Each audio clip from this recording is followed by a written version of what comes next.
They had no wheels. They had no iron. They had no writing.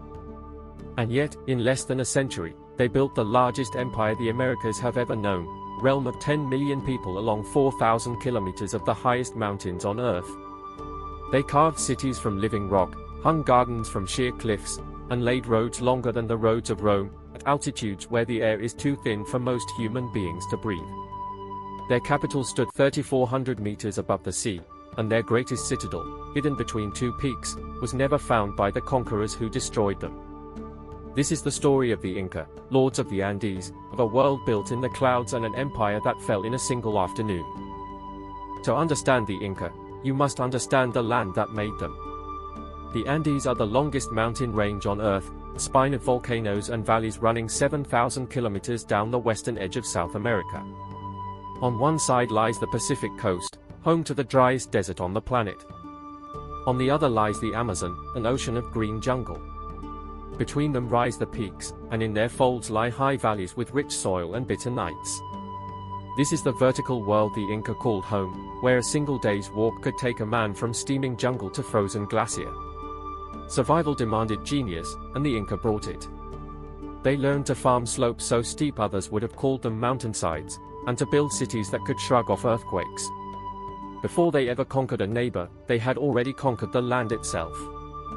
The Inca began as one small tribe among many, scratching a living in a single valley high in the Peruvian Andes. Their legends told that the first Inca, Manco Capac, and his sister wife Mama Oclo, rose from Lake Titicaca, sent by the sun god Inti to found a city of gold. They carried a golden staff, and where it sank into the earth, there they would build their capital. It sank, the legend says, in a valley shaped like the body of a puma, and there they founded Cusco, the navel of the world. For 2 centuries the Inca were a minor power, overshadowed by the Chancas, a warlike people to the west who outnumbered them many times over. Then, around 1438, the Chancas came to destroy Cusco itself, the Inca king fled, and the fate of the tribe fell to a young prince his people called Pachacuti, the Earthshaker. Pachacuti is the hinge on which Inca history turns.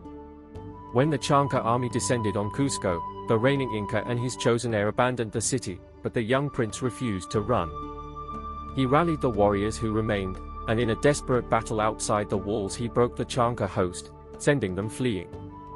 Pachacuti took the throne, and for the next 3 decades he remade the world around him. He rebuilt Cusco in the shape of a puma, with the great fortress of Sacsayhuaman as its head. He forged the warring valleys of the highlands into a single kingdom, then an empire, conquering his neighbors one by one and binding them with gifts, roads, and a share in the wealth of conquest. When he died, the Inca ruled from Ecuador to Lake Titicaca, and the empire he founded would grow to dwarf anything the Americas had ever seen. The Inca called their empire Tawantinsuyu, the land of the 4 quarters, because from Cusco, the navel of the world, 4 great highways ran to the 4 corners of the realm. At its height it covered what is now Peru, Bolivia, and Ecuador, reaching into Colombia, Chile, and Argentina, 10 to 12 million people ruled by a single man. The Sapa Inca was more than a king. He was the living son of the sun, a god on earth, whose every word was law. He owned, in theory, everything in his empire, and in return he was bound to provide for everyone. Every subject owed the empire labor, on the roads, in the fields, in the mines, and in return the state stored the harvest, fed the people in famine, and carried the realm's goods along the 4 great highways. It was a system of perfect order, imposed on everyone they conquered, binding the Andes into a single civilization. The greatest achievement of the Inca may not have been a building at all, but a road. The Qhapaq Ñan, the Great Road of the Lord, ran some 40,000 kilometers, 2 great trunk highways, one along the coast and one through the highlands, linked by lesser roads crossing every river and every pass. It was paved with stone, with steps cut into the mountainsides and causeways across the swamps. Where it met a canyon too wide to bridge, the Inca hung rope suspension bridges of woven grass, strong enough to carry an army. Along this road ran the chasquis, relay runners who carried messages in a chain, each sprinting a few kilometers to the next, at speeds that amazed the Spanish. A message could travel 240 kilometers a day. The road bound the empire together, moving armies, food, gold, and news across the roof of the world, and it let a handful of horsemen, and the diseases that rode with them, reach the heart of the Inca. The Inca were perhaps the greatest farmers the world has ever known. They conquered a land of extremes, where the coast is a desert, the mountains frozen, and the jungle impassable, and they made it feed 10 million people. Their greatest invention was the terrace, the andon, a stairway of stone-walled fields cut into the mountainsides, each one a pocket of soil with its own irrigation and microclimate. On these terraces they grew maize, quinoa, beans, and above all the potato, domesticated in thousands of varieties, bred to grow at every altitude and survive every frost. They freeze-dried potatoes into chuno, a food stored for years and fed to armies on the march. They kept vast storehouses along the roads, filled with grain, dried meat, and cloth, enough to feed the empire. They even raised the llama and the alpaca, the only large animals the Americas ever domesticated, the beasts of burden that moved the empire's goods across the peaks. At the heart of the empire lay Cusco, and around it the sacred valley of the Urubamba River, so rich and holy that the Inca filled it with their finest works. Here stands Ollantaytambo, a fortress of terraces and temples whose stones weigh tens of tons, fitted together so precisely that a knife blade cannot pass between them, with no mortar. Here, too, stand the terraces of Murray, great concentric rings of stone sunk into the earth, a living laboratory where the Inca bred crops at different temperatures. And here, hidden on a ridge between two peaks, lies Machu Picchu, the royal estate of Pachacuti himself, built around 1450 and abandoned within a century, a city of 200 buildings with its own temples and observatory of the sun.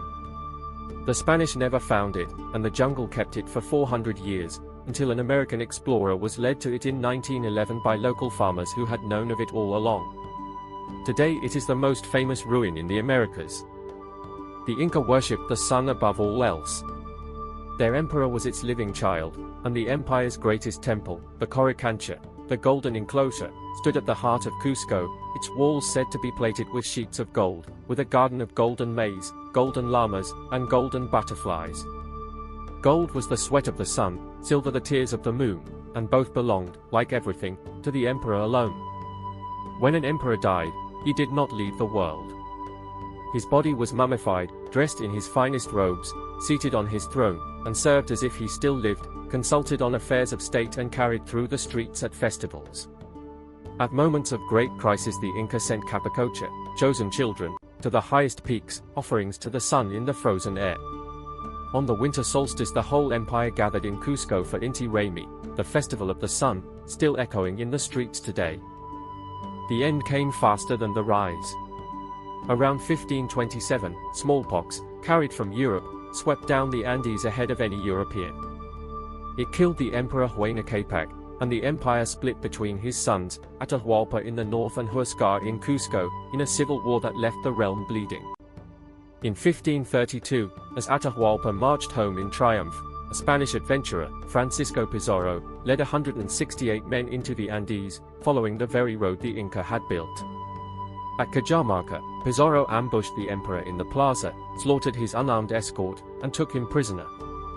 For his freedom, Atahualpa promised a room filled with gold, and his people filled it, and Pizarro took the gold and strangled him anyway. The empire crumbled, conquered peoples turning on their masters, and within a year the Spanish had taken Cusco itself.